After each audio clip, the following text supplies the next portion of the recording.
Hello and welcome to this very special pre-budget show out of Kolkata, and this of course is a show where we're going to discuss job creation, because that really is one of the biggest issues of our economy. For the relatively young Indian economy, jobs in the future are going to be a major deciding factor into how India progresses, and especially the eastern region. Because we're coming to you from Kolkata, we'll also be focusing largely on the eastern part of the country.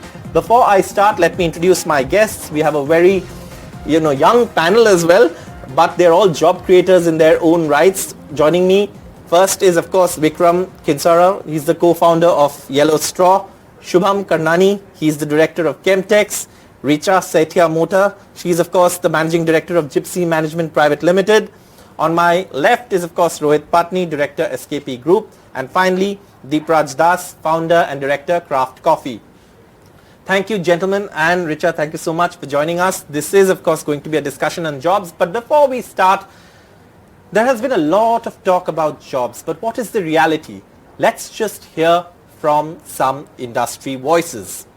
I feel entrepreneurship is what is going to lead job creation not only in this country but across the world. And towards that end, Salesforce does a lot in order to ensure that the right kind of skilling for these entrepreneurs to use the Salesforce platform is made available through a learning platform that we have, which is called Trailhead, and which is available to most people free up to a very senior level. So most people would be able to use these platforms such as ours and get on with their jobs, get on with their with their enterprise or with whatever is the business that they want to set up. The thing that happened, and I saw it in India, is that South India is developing very rapidly. West India is also equally catching up, but probably moving faster rate. Delhi area, that's also moving quite rapidly. And I saw this east and northeast region. West Bengal, Bihar, Orissa, Jharkhand, and all the northeastern states, Assam, Manipur, Meghalaya, each one of them, Nagaland, Tripura, all of them kind of economically falling behind. Particularly in the last 40-45 years, I saw them continuously falling behind. So we heard those two stalwarts there and what they have to say about the future of jobs. If I can come to you first, Vikram, job creation is something that, like you heard the experts say, a lot of it will depend on, entrepreneurs, new age industries, and small and medium industries and enterprises. So are you now looking at a time where businesses like yours become the larger job creators and in turn drivers of the economy? I totally agree with you, and let's share a few facts with you on this. So when it comes to food services sector, we are already second largest employment based industry, second largest. We contribute more than 1.9% of the GDP, and we are the third largest as an industry. So when it comes to employment, this is one of the, I would say, sector which is one of the highest employment generator, be it organized, be it unorganized. So employment generation is, I would say, crux of this industry. Now at the same time, what we expect from the others or from this budget, definitely an industry which is so big need a industry status. So we are yet to get that industry status. We are yet to get a minister as an, F&B minister or something, food services sector as a minister. And the second challenge would be when it comes to license, suppose there are different kind of license process. So Bengal have their own, license requirements. The other states have their own license requirements. If we move towards one India, one norm, that would be a brilliant, I would say, ease of business for this entire industry. And the GST input as an industry, we have to pay 12 to 18% kind of as output, and we don't get any input for it. So these are the few, I would say, our requirements which will definitely help us and to create more employment. Shubham, if I can come to you, the understanding largely of the experts we heard is that government jobs are not the answer and that they're going to go down in the future. and the government cannot simply create as many jobs as our population requires. So in this context, again, the private sector has to create jobs, and many are saying that it's not the bigger companies because they are also going to adopt tech and automation, and it will fall on the smaller companies, entrepreneurs to create jobs. Yes, absolutely. I think the point that you're trying to make here is most relevant because it's not just the larger companies who would be creating most of the jobs as we usually see. Those were the times when things were done mostly by the laborers by hand, but now it's a world where a lot of things have turned to automations. Now when you're talking about job creation, the biggest job creation over here, what I see in the industry is the SME sector.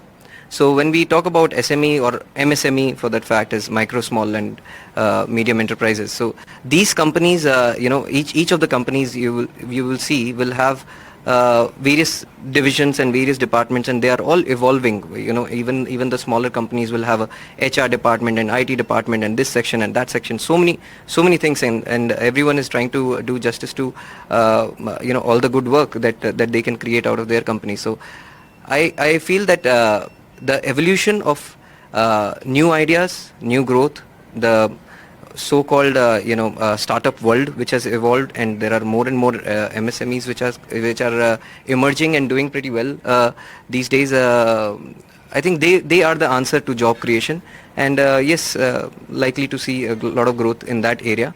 However, few challenges that this industry might face, and where the government in this budget where we are looking at is something on the infrastructure development side.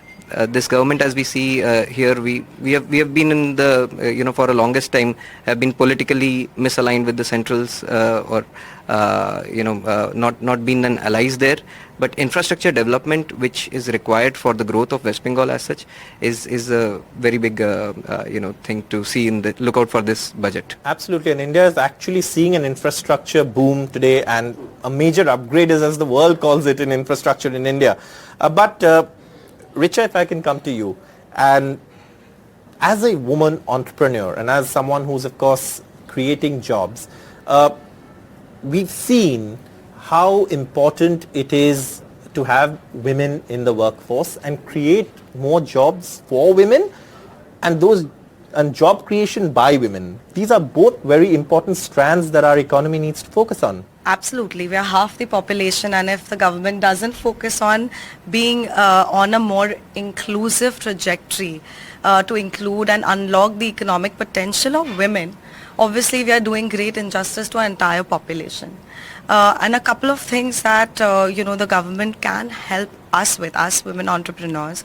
A couple of things, like for example, the Assam government, they have the Chief Minister's specific women entrepreneurship fund, which the central government can model their program with, and kind of have a large corpus for women-led businesses to help them raise capital to start businesses and even scale up businesses. That's one thing that I think that in this budget we can look forward to having. Also skilling, to have, obviously the government has done a lot in the previous years for women and for skill development. However, we see that financial literacy, entrepreneurship studies, digital literacy, there is still a lot of work that can be done, and that can only happen if the government spends a lot of money in upskilling our women to create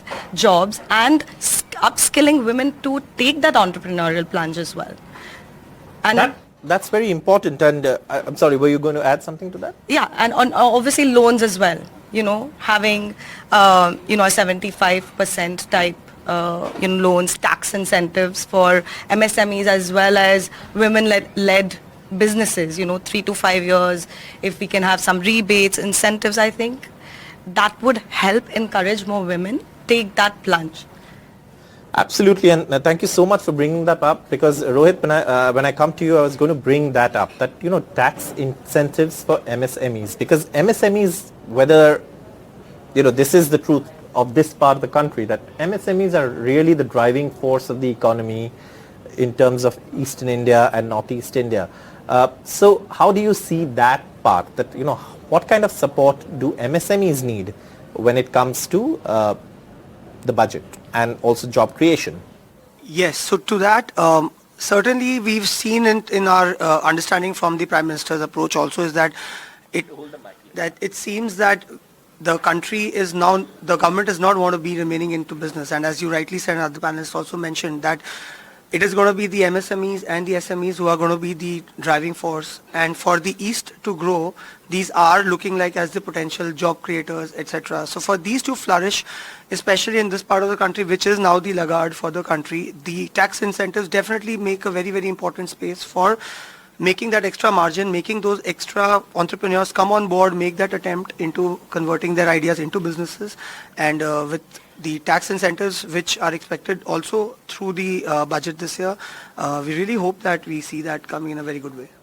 And before I move on, I'd like to ask you another question. That is, running a business, many say that because, like we've heard the experts, Professor Ashok Jhunjhunwala also who mentioned it, that we have a lot of catching up to do in this part of the country when it comes to the economic progress. And when I talk about economic progress in Eastern India and Northeastern India, that catching up is evidently a responsibility that will also fall on you. How do you see that, and what can the government do to ensure that this catching up that we're talking about? Absolutely, and it is evident that this part of the country definitely has a lot of catching up to do, and East is Bengal. East has Kolkata as its central fulcrum, and as has also been mentioned by Prime Minister on many occasions, that if you want India to grow, East has to grow, and with all the reasons that earlier also were mentioned, we definitely have a lot of catching up to do, and with the incentives, with the efforts, with all the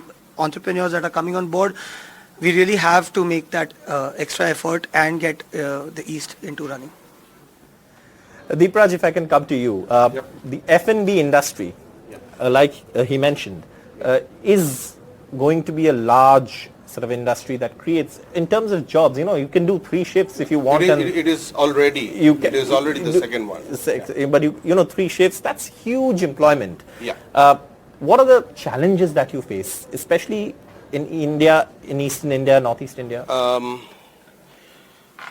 One challenge that we face in a very massive way that we all, I guess, touched upon, that is the tax implication for F&B industry. That actually hits us really hard. And I mean, a government is there to take care of that part. We can only, just request the government to take care of this aspect. But here we are talking about job creation, and if you have observed in the interim budget, the Srimati Nirmala Sitharaman has presented a few months back. She has mentioned 4 castes very clearly for the economic growth: the poor, the women, the youth, and the farmers. Now, the two of these 4 castes relevant to job creation are the women and the youth. Creating employment for them is the key for country's progress. Now, you only mentioned one thing which I really like, that it is not only the government's responsibility to create job. It is all of our responsibility, every industry's, every company's responsibility, every entrepreneur's responsibility to create job. And I think creating job, I mean, I take it very personally, creating job is my achievement and nothing else. Now, when I talk about creating job, so we are talking about employment. I think there is another aspect to it, another angle to look at it: employability. I mean, we are creating employment. People are creating the government is creating employment. What about employability? Are we creating people who are employable? That's Are a huge we challenge. putting specific focus? I mean, the government putting specific focus where the skill set is being developed. The skill-based education and the skill-based training is the need of the hour. I mean, we have, the enrollment in schools are ever highest in this current year, ever highest, and last year also. But how is it helping us or the industry? We are missing out on skill sets, specific skill sets. So I would, request to the government to come up with courses or come up with, various opportunities More skilled people. skill-based educations if they can launch. And now comes the entrepreneurial helping hand. I Right. mean, if you ask us, we can collaborate with the government to introduce, skill-based training programs where government can affiliate the certifications and we can help them, and it will not take out anything from us. Absolutely. It is a joint collaboration and a joint effort, I think, should be given. All right. So, that's very important, because what we've seen is not only creation of jobs, but also creation of skilled, employable individuals. That's something that businesses need. That's something an economy needs. And of course, we'll continue this discussion. But before, we continue, we are at an F&B outlet also. We are at the Park Street Social. And what I'd like to ask all of you is that when you are creating jobs, what is the biggest challenge that you see in these parts of the country, specifically in Eastern India and Northeastern India? What is your biggest challenge that you feel as an entrepreneur, as a job creator in creating jobs? As rightly pointed out by Deepraj, one of the biggest challenges to get the skilled laborers. So freshers are always welcome, but whenever we go for the fresher hiring, the training period, what we have to give is at least 5 to 6 months to them. And this 5 to 6 months for a fresher, it takes a hell lot of toll on our business, because the industry attrition rate and everything for the fresher is very high. So if we can get the skilled laborers, that would be for the employment per se, it would be a win-win situation for the industry as well as for the, I would say, the labor sector. So this is one of the challenges which I would like to address. Shubham, if I can come to you. Challenges in creating jobs in these parts of the country. And I heard, we played out that clip of Professor Ashok Jhunjhunwala and the IIM, I was at that event, IIM Kolkata, where they very clearly said that if we can't change things in our own backyard, who are we to lecture the world? Absolutely, so rightly said by the professor. And I feel, job creation, as you rightly pointed out, that when you're trying to create jobs for freshers, and then there is high attrition rate and all these things are well understood. And it is not just a problem in Bengal, I would say. This is a problem anywhere else. We need immediate results. If someone has gained some kind of skill, they would want a raise or want a result out of it in a very short span of time. And that is, that impatience which is building up in the youth for everything. It's a very fast, very very fast world, so that is one of the challenge. It is I think the most important aspect. Skill development and all of these are definitely there. One of the most important aspects which we have to focus upon will be the culture of the youth. And when we talk about culture, that culture which brings in that attitude development, because with the best of the talents, if you don't have the right attitude, that is where you fall short. So that attitude to do well, that's all that is needed, I feel.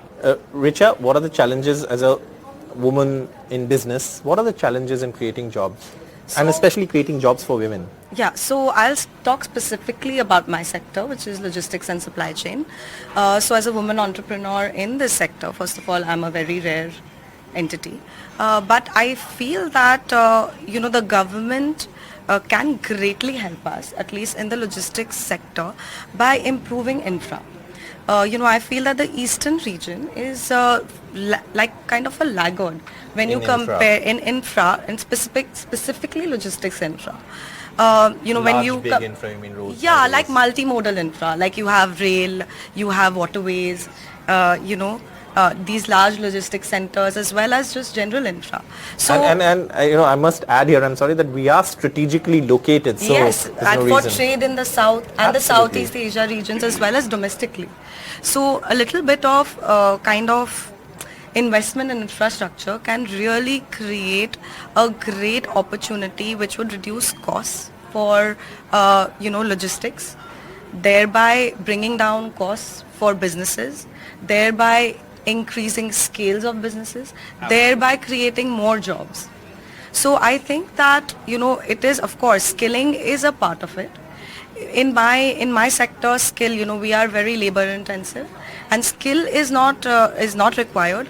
However, we do require the Infra. requisite infra to be able to lower our costs. So what I've picked up from all of you is skills and infra largely. These are the two areas, skills and infra, that we need to work on as part of Eastern India and Northeast India. If I can ask you, Rohit, you've been in business long enough to specifically point out challenges specifically for businesses in these parts of the country, and government intervention is a must. Now, yes, there is going to be a budget. One thing that you think can absolutely essentially change things for this region and you would like to see in this budget? So with respect to the challenges, so I come from steel manufacturing industry, and obviously the country's steel presence is growing in terms of manufacturing. We are all growing right now, and there is a lot of skilled manpower that is needed at the base level. Not necessarily engineers, but the labor has to be skillful now, and we have over a period of time realized that with our increasing requirements, the levels at the small and medium enterprises our infrastructure to train people is not as high probably as Tata and SAIL and the larger industries have. So these incubation centers, these centers where the in areas such as Durgapur, Asansol, in these smaller towns which are absolutely strategically located next to the massive industry base here, we would I would love to see the Those government towns. come into investing into infrastructure which is very skill oriented to the specific job of the furnaces, all of that. I was hoping somebody would say this, because it's not just about Kolkata, it's about these towns that you mentioned, Asansol, Durgapur, Guwahati, and all these places that can really, help these the region actually pull up and, progress faster than what it is doing. And as was earlier mentioned, that it does take a curve of probably 6 to 8 months, for which probably we do not have the necessary infrastructure for the training. But if the government has these central requirements of industry-based training for, say, steel, for food, for logistics, and train them and make them industry ready, then I think we have done. And I think the investment and the strategic hint is there, Right, for the government to start making investments there. Deepraj, very quickly before I conclude, one challenge that you would like to really see addressed in this budget. He of course mentioned industry status. Is there anything else that you can think of in terms of specifically this part of the country? Specifically this part of the country, one problem that I have observed is the participation of women workforce has reduced from 32% in 2005 to 19% in 2021. I think it's a high time for the government to look after this matter and try to find out the reason, because I myself did not understand why. Absolutely, that's a very good point, and Richa, I'll let you have the final word before we conclude. So, and just taking a cue from my friend here, for women, maternity is a big issue. Also infra in terms of, clean toilets. In the logistics sector, Absolutely. we have no women drivers because, on the highway, you're never going to find, toilets for women. So obviously there is a lot that can be done, and a lot that we as entrepreneurs can do as well. But with the impending budget, I think that if, a couple of things are picked up, Absolutely. it would be very helpful. So we've heard from industry. It's been, of course, a very long-awaited budget, but Eastern India and Northeast India are unfortunately regions that have been lagging behind, but these regions do not lack in potential. And if they do not lack in potential, there's no reason they should be lagging behind. Job creation is a major challenge here, and we've heard from industry voices on what these challenges are and how the budget can address these challenges. Thank you so much for watching this special pre-budget show out of Kolkata.